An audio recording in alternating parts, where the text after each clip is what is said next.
Hi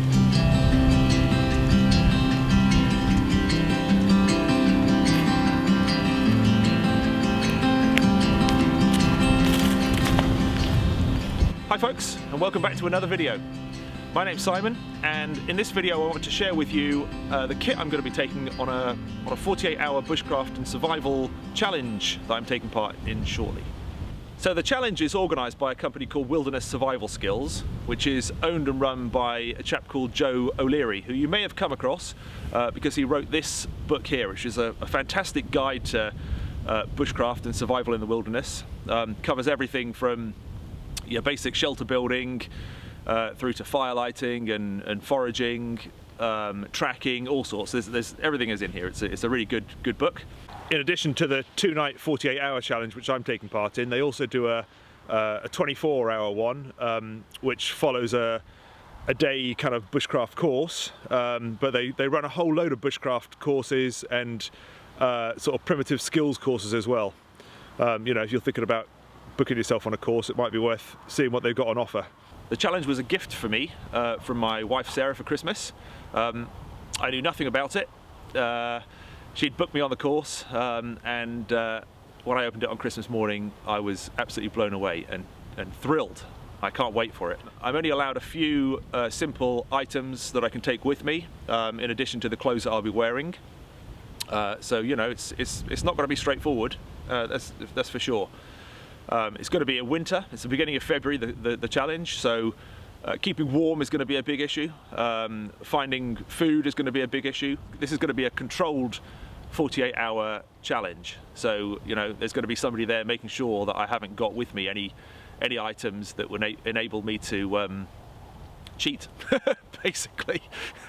So I'm going to have to really think about what I'm doing. I'm going to have to make a shelter to protect me from the elements and from the wind. I'm not allowed to take a tarp or anything like that with me, so I'll be relying completely on a natural shelter. I'm going to obviously have to have some sort of fire to keep me warm and to cook on and to make my water safe to drink. I'm going to have to find all of my own cordage. I'm not allowed to take cordage with me. So yeah, it's going to be really good. I can't wait. I'm really looking forward to it. Right then, let's have a look at some of the kit I'm going to take. So I have a Whitney 100% wool blanket here. It's not particularly thick. It's quite warm as blankets go, but it's only this thick. So my shelter and my fire are going to be my primary ways of keeping warm. This really is just going to be something to wrap up in at night. The next thing on my list is a knife. I'm allowed to take one knife with me, a fixed blade knife. I'm going to take my TBS bore. I've had this knife for quite a while. I get on really well with it, and it's a good all-round knife. I'm not allowed to take an axe, so this is going to have to do all of my cutting duties, including prepping and processing firewood. And I feel totally confident in this knife. I can use this for battening wood. I can use it for chopping. I can use it. It's a decent knife. It's got a bit of weight to it. It's a good thick stainless steel blade. Drop point. Scandi grind, micarta scales, great little knife. That will be my primary cutting tool. The next thing on the list is a saw. I'm allowed to take one folding saw, bushcraft style saw. I'm going to take a Barco Laplander. This is not a new saw. I've had this quite a while. It's not as sharp as it was. It's been well used, but there's still plenty of life in it, and it certainly does the job. Next up is a cooking pot. I'm going to take my Zebra Billy, 12cm Zebra Billy with the lid. I've left the little insert out. I'm not allowed to take that. I'm only allowed to take the pot itself. So that will be my main way of cooking and making drinking water safe to drink. There is a water source on site, but the water isn't safe to drink as it is. It will need boiling.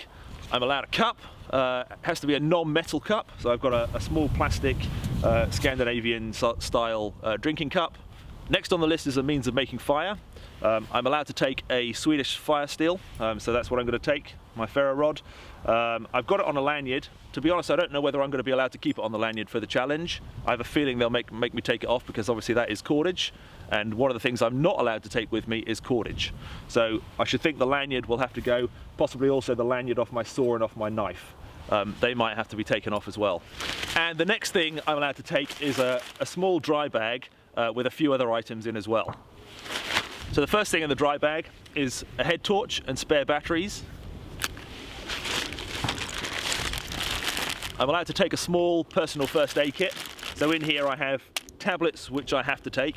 I've got plasters, I've got some of those blister patches, I've got a bandage, I've got a mirror, a steel mirror. I'm not sure whether I'll be able to keep that in there either, because obviously that could be used as a cutting tool, I guess. I've ordered one of those Israeli IDF trauma bandages. You know, obviously I'm going to be in the woods some distance away from other people. With sharps, there is a chance of injury. There's always a chance of injury. So I've got one of those heavy bleeding trauma bandages, in case I do stab myself or something stupid like that. A whistle, and my camera. I'm hoping to do some filming while I'm there, but you know, my priority really is going to be surviving the challenge. You know, I'm going to have a lot of work to do building my shelter, collecting firewood, etc.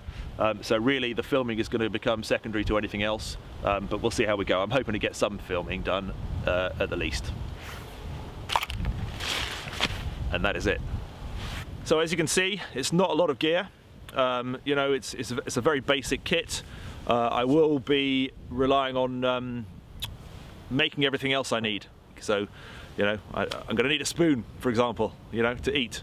So I'm going to have to carve a spoon. I'm going to need to make a pot hanger. I'm going to need to make a bed. Not allowed to take any sort of insulation to go under me while I'm sleeping. So I'm going to have to make a bed, a raised bed, and cover it with something soft to sleep on. So, you know, yeah, I'm going to be busy. I'm going to be really busy. So with regards to clothing, I'm going to be using a layering system. I'm going to start off with merino wool next to my skin. I've got a pair of merino wool long johns, which are super warm, and a merino wool top with a sort of high collar on it and a zip on the front. That'll be what I wear next to the skin. I'm going to then wear my Fjällräven trousers, which I wear all the time anyway. They're tough as boots. Next up, my mid layer. I'll be taking my fleece. You'll have seen this before. I wear this a lot. It's a Rab Shadow hoodie, and it's a fleece inside, but with like a kind of, it's not quite soft shell, but it's quite a wind resistant outer. In fact, I think it's called Wind Pro or something or other. But anyway, it's quite good. It's not the warmest fleece, but it does keep a bit of the wind off, and I like it. I like the fact it's got a hood as well. So that'll be my next layer on top of the merino. On top of that, I'm going to be wearing what I'm wearing now. This is a fibre pile and Pertex top made by Montaigne. It's a bit like the Buffalo one. I'm a big fan of this system. I've used a Buffalo Special 6 shirt for years. Absolutely swear by them. It's got good hand warmer pockets. You know, you can stuff your hands right into, and it's got a good size chest pocket here, which you can stuff stuff down into. Yeah, and it's really good. This also has a hood. I haven't got it attached today. I will be taking the hood as well, so I can really hunker down to this thing and keep warm. So that will be my kind of like warm layer, if you like. I'll be taking this. This is my Paramo waterproof coat. I can't actually remember what model it is. I'll put it up here somewhere when I remember. But yeah, this is good. It's really quiet as well. It's just one of the other things I like about it. It doesn't rustle like a lot of waterproofs, and it's not got like a membrane on the inside of the fabric. It works in a different way. It's this analogy system that Paramo or Nikwax came up with, and whereby it's layers, and it has like a lining on the inside which pumps moisture back out again. It's quite a clever system. You know, I've had loads of waterproof coats over the years, and I found that you can spend an absolute fortune on them, and they don't really, you know, eventually they all let water in. You know, I find this system works a lot better. You know, big fan of it. So that's my waterproof I'm going to be taking. On my head, I'm going to be taking my possum fur beanie hat. This thing is super warm. It's a double layer of possum wool. So warm, love it, and super soft. It's just, oh, yeah, really nice. So that's going. And I also have a merino wool buff On my hands, I'm taking some leather gloves. These are not completely leather, they're leather on the palms, made by a company called Sealskins, and they're waterproof, which is what I really like about them. But these are great for working around the fire, lifting things out of the fire and whatnot.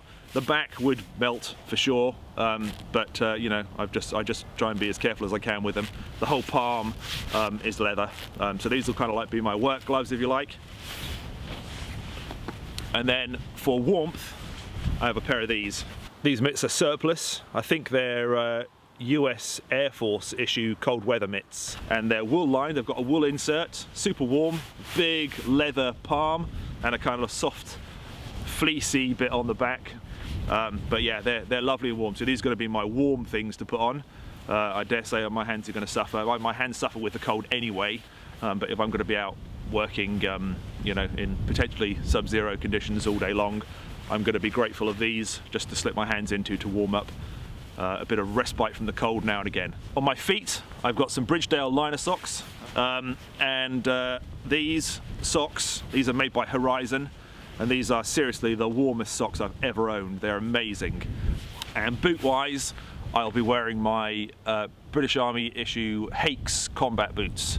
You know, they're a good high boot, they're waterproof, Gore-Tex lined, super grippy in the wet, love them, you know, really comfortable. So yeah, I'll be wearing those too. So as always, thanks for watching, thanks for all the support, take care, and I'll see you soon.